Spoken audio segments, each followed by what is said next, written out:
Pada zaman dahulu, hiduplah seorang raja yang Allah Subhanahu wa Ta'ala berikan ilmu dan hikmah padanya. Ia pun menegakkan keadilan dengan keduanya itu. Dan raja itu bernama Zulkarnain. Suatu ketika, ia bersama pasukannya berjalan terus menuju barat bumi, hingga sampai ke Samudra Atlantik, yang mana orang-orang pada saat itu mempercayai tempat itu sebagai tempat bersembunyinya matahari. Saat matahari terbenam, ia dan pasukannya dikejutkan oleh orang-orang yang mengepungnya. Sebagian dari mereka berkulit putih dan sebagian lagi berkulit coklat. Tinggi badannya juga beragam. Ada yang tinggi, ada juga yang pendek. Zulkarnain memperhatikan mereka semua. Maka ia tahu bahwa sebagian dari mereka beriman kepada Allah dan yang sebagian lagi tidak. Ia pun langsung menjelaskan kepada mereka maksud dan tujuannya, yaitu untuk memperbaiki bumi. Dan ia berkata kepada mereka semua bahwa hak yang terpenting bagi manusia adalah beriman dan beribadah kepada Allah Subhanahu wa Ta'ala. Zulkarnain melihat adanya penerimaan dari diri mereka. Ia pun memberikan kepada mereka semua dustur atau aturan guna menjadi petunjuk bagi mereka semua.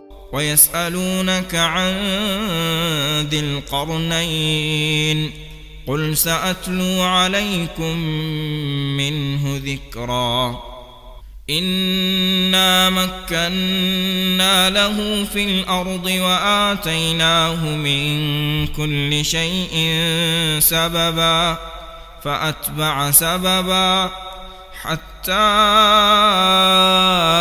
إِذَا بَلَغَ مَغْرِبَ الشَّمْسِ وَجَدَهَا تَغْرُبُ فِي عَيْنٍ حَمِئَةٍ وَوَجَدَ عِندَهَا قَوْمًا قُلْنَا يَا ذَا الْقَرْنَيْنِ إِمَّا أَن تُعَذِّبَ وَإِمَّا أَن تَتَّخِذَ فِيهِمْ حُسْنًا قَالَ أَمَّا مَنْ ظَلَمَ فَسَوْفَ نُعَذِّبُهُ ثُمَّ يُرَدُّ إِلَى رَبِّهِ فَيُعَذِّبُهُ عَذَابًا نُكْرًا وَأَمَّا مَنْ آمَنَ وَعَمِلَ صَالِحًا فَلَهُ جَزَاءً الْحُسْنَى وَسَنَقُولُ لَهُ مِنْ أَمْرِنَا يُسْرًا.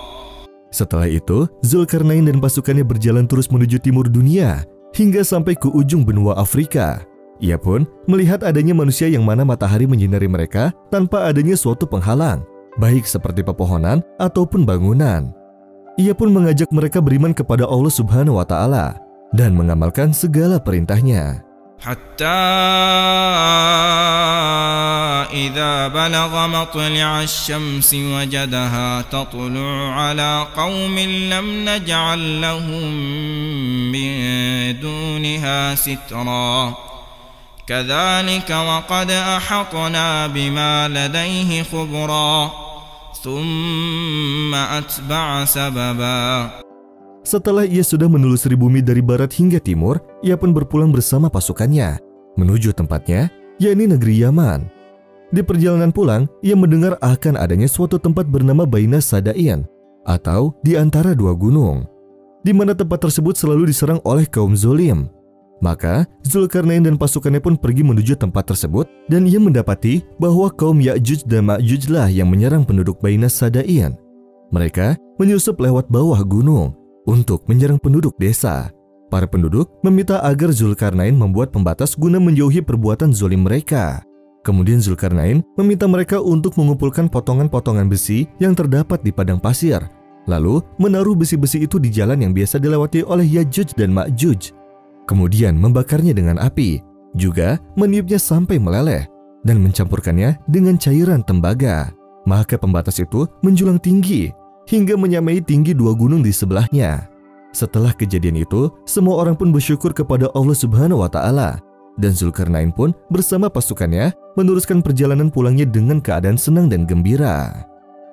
حتى إذا بلغ بين السدين وجد من دونهما قوما لا يكادون يفقهون قولا قالوا يا ذا القرنين إن يأجوج ومأجوج مفسدون في الأرض فهل نجعل لك خرجا على أن تجعل بيننا وبينهم سدا قال ما مكني فيه ربي خير فأعينوني بقوة أجعل بينكم وبينهم ردما آتوني زبر الحديد حتى